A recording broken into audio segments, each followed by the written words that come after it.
mes chers frères, bonjour mes chères sœurs, mes chers frères croyants, mes chers frères chrétiens. Il se trouve que chaque fois que nous sommes en face d'une difficulté, nous levons les mains vers notre Seigneur. Lorsque nous sommes en face d'un mur, nous levons les yeux vers l'Éternel.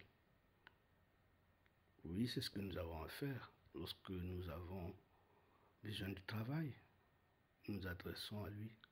Lorsque nous avons besoin d'un mari, d'une femme, d'un enfant, nous nous adressons à lui.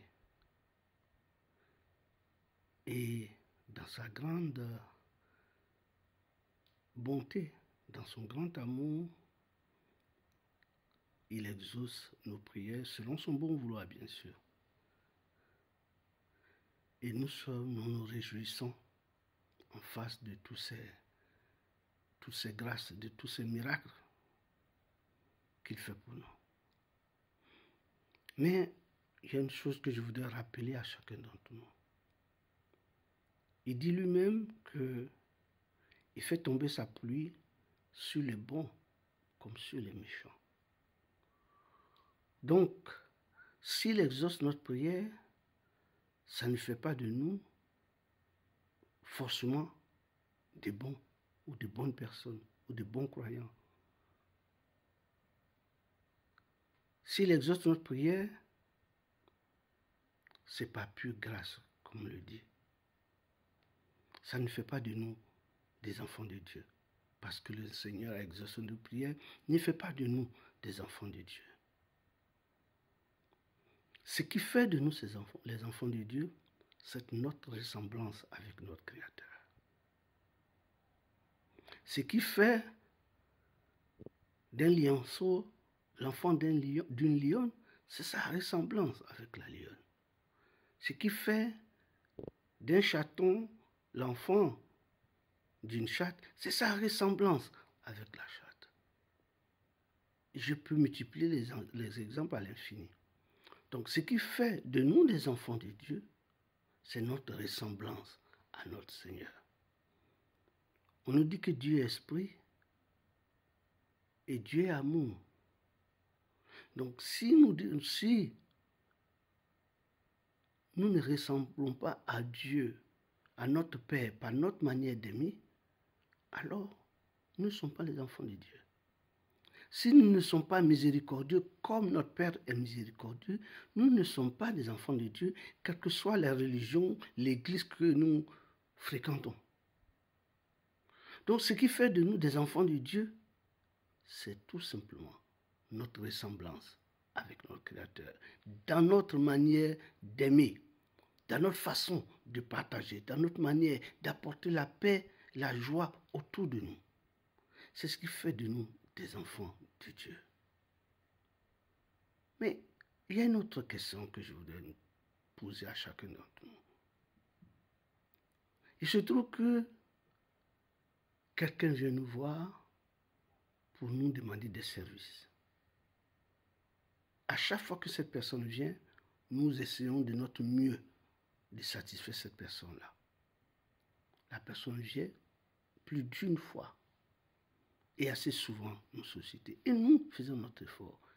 Et il se trouve qu'un jour, nous sommes dans la difficulté. Et nous savons plus ou moins que cette personne peut nous aider. Mais la personne refuse délibérément de nous aider. Comment nous allons nous sentir?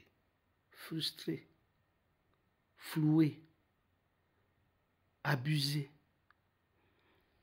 Alors, voyez-vous, nous demandons au Seigneur la maison, il nous donne la maison. Nous demandons au Seigneur de nous donner l'enfant, il nous donne l'enfant. Nous demandons au Seigneur de nous donner le mariage, il nous donne le mariage.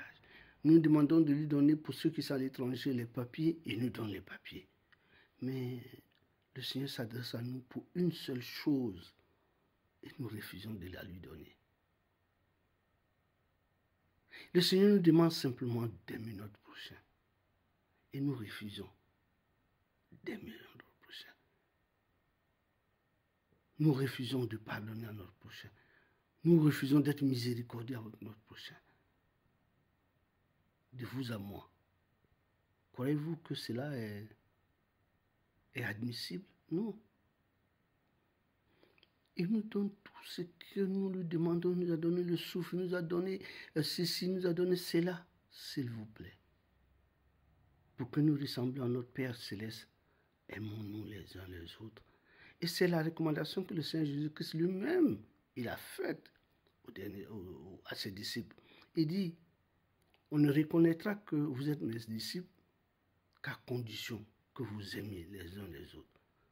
On ne reconnaîtra que tu es le Fils de Dieu que lorsque tu aimeras ton prochain comme toi-même.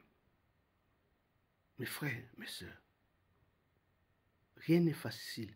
Rien de très haut n'est facile sur cette terre. Lorsque nous voulons avoir des grands diplômes, nous travaillons dur.